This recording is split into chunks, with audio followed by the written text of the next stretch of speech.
अस्सलामुअलैकुम, programmer Cheema here. आज मैं बात करने लगा हूँ ऑब्जेक्ट ओरिएंटेड प्रोग्रामिंग के एडवांटेजेस के बारे में कि ऑब्जेक्ट ओरिएंटेड प्रोग्रामिंग आखिर हमें किस तरह से फ़ायदा देती है। जैसे कि हमने वेरिएबल्स और फंक्शंस को समझते वक्त देखा था कि हम उनके एक नाम सेट करते हैं। इसी तरह ऑब्जेक्ट ओरिएंटेड प्रोग्रामिंग भी हमें नाम सेट करवाने को एक और मौका देती है और इस चीज़ को हम एब्स्ट्रैक्शन कहते हैं। अब एब्स्ट्रैक्शन से क्या मुराद है?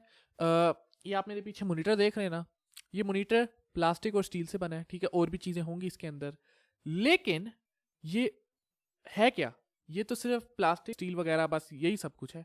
हमने इसको नाम दिया है मॉनिटर का। इससे होता ही है कि हमारे आसान हो जाता है मॉनिटर को समझना कि जब भी हम मॉनिटर या टीवी की बात करते हैं तो हमें पता है कि एक स्क्रीन होगी उसकी जिसके ऊपर तस्वीरें आएंगी चलती फिरती, और मॉनिटर या टीवी का जब भी हम तस्वर करते हैं तो फिर जहन में वो तस्वीर आ जाती है। और यही एब्स्ट्रैक्शन का फ़ायदा होता है कि जब हम किसी चीज़ का नाम रख लेते हैं तो उसके साथ काम करना आसान हो जाता है। लेकिन अब सवाल ये पैदा होता है कि जब हम वेरिएबल्स और फंक्शंस का नाम रखते ही हैं तो एक क्लास यानी कि एक ऑब्जेक्ट के तौर पे मतलब किसी चीज़ को नाम रखने का क्या फ़ायदा? देखें, जब आप किसी भी मॉनिटर का सोचेंगे आपके जहन में तो आएगा कि वो स्क्रीन ऑन होती है, ठीक है, वो स्क्रीन ऑफ होती है, ठीक है, और मतलब उसको एक पावर चाहिए होती है, उसकी एक स्क्रीन होती है, उसकी एक हाइट और विड्थ होगी, जाहिर है ये सब आता है जहन में। तो ये सारी चीज़ें एक फंक्शन या एक वेरिएबल कवर नहीं कर सकता। अगर हम किसी वेरिएबल या किसी फंक्शन को मॉनिटर का नाम दे दें तो उसकी सेंस नहीं बनेगी। हमें उसका मतलब ढेर सारी वेरिएबल्स बनाने पड़ेंगे एक मॉनिटर को डिफाइन करने के लिए कि monitor width, monitor height, monitor फलाना ठमकाना, ठीक है। जब हम कोई क्लास या ऑब्जेक्ट बनाते हैं तो उससे होता ही है कि वो सारे वेरिएबल्स और फंक्शंस एक खाने के अंदर आ जाते हैं और उस खाने को हम एक नाम दे देते हैं। फ़र्ज़ करो कि वो एक ऐसा खाना है कि जो ऑन होता है, उसकी एक स्क्रीन होती है, ठीक है, उसकी एक विड्थ है, हाइट है, तो क्या है वो चीज़? मॉनिटर। तो हम उसको मॉनिटर का नाम दे देते हैं और फिर उसके साथ काम करना आसान हो जाता है। दूसरा फ़ायदा है सिक्योरिटी, इंक्रिप्शन। अब सिक्योरिटी या इंक्रिप्शन क्या चीज़ है?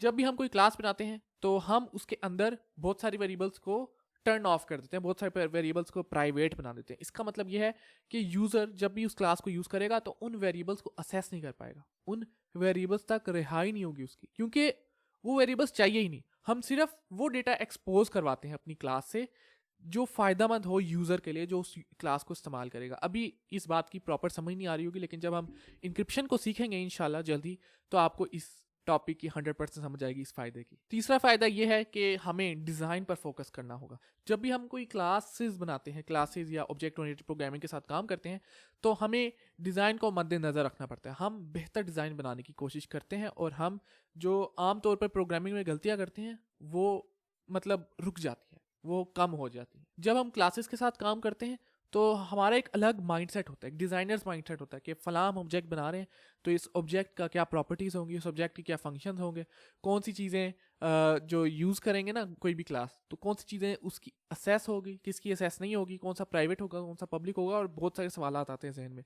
लेकिन वो सवालात अच्छे हैं और वो इसलिए कि उससे हम एक अच्छी प्रोग्रामिंग करते हैं एज़ कम्पेयर टू अगर हम बगैर क्लासेस के प्रोग्रामिंग करें तो। चौथा फ़ायदा है पॉलीमॉर्फिज्म या फिर आप कह लो इनहेरिटेंस। इससे होता यह है कि देखें, आप एक इंसान है, ठीक हो गया, लेकिन आपकी मुख्तलिफ शक्लें हैं। पॉलीमॉर्फिज्म का मतलब होता है मुख्तलिफ शक्लें, ऑलराइट।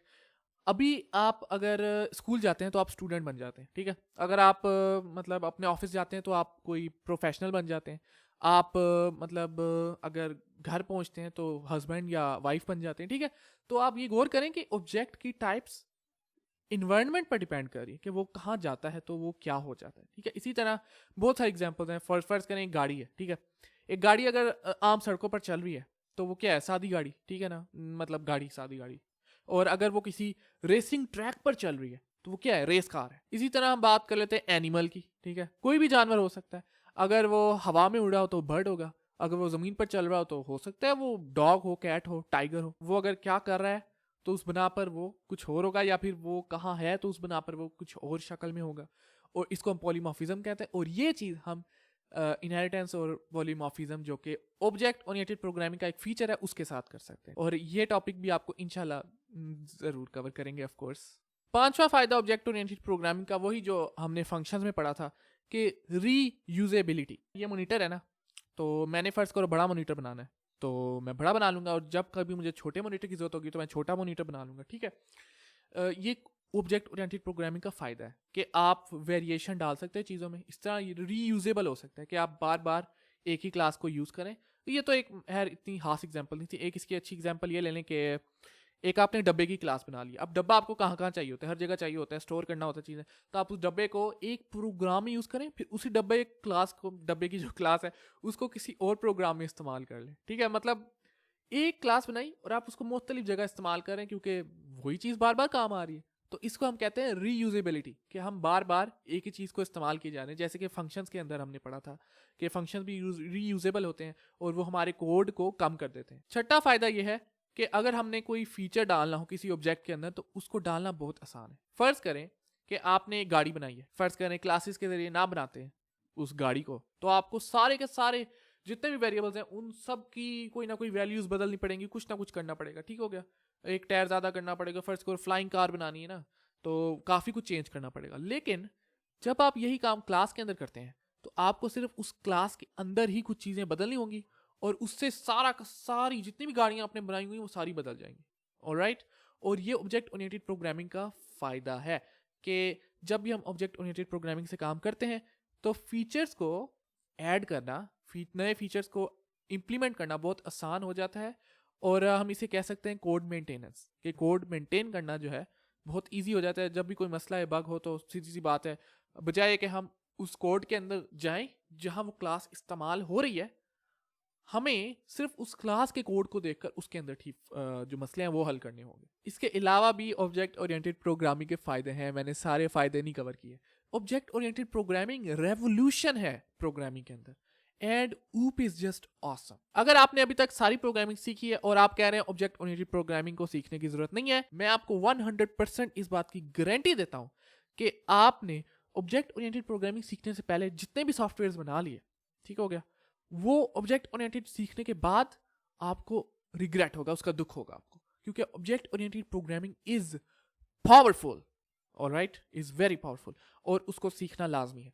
तो अगर आपने यहाँ तक प्रोग्रामिंग सीखी है, आपको ऑब्जेक्ट ओरिएंटेड प्रोग्रामिंग सीखनी होगी, और इंशाल्लाह मैं फटाफट ट्यूटोरियल्स लेके आ रहा हूँ ऑब्जेक्ट ओरिएंटेड प्रोग्रामिंग के, हफ्ते में कम से कम एक तो होगा। ऑलराइट, मेरी नज़र में ऑब्जेक्ट ओरिएंटेड प्रोग्रामिंग का सबसे बड़ा फ़ायदा यह है कि हम कोड के साथ उसी तरह काम कर सकते हैं जिस तरह हम डेली लाइफ की चीज़ों के साथ काम करते हैं। मसलन ये दरवाज़ा है, ठीक है, डोर इज एन ऑब्जेक्ट, मैं इसको ओपन कर सकता हूँ, मैं इसको क्लोज कर सकता हूँ, उसकी एक हाइट होगी, इसकी एक विड्थ होगी। ऑलराइट, मतलब आप उस माइंडसेट के साथ सोच सकते हो जो आप आम अपनी लाइफ में ना, डेली लाइफ में हर चीज़ के साथ सोचते हो। ऑलराइट, और यही ऑब्जेक्ट ओरिएंटेड प्रोग्रामिंग का मेरी नज़र में सबसे बड़ा फ़ायदा है।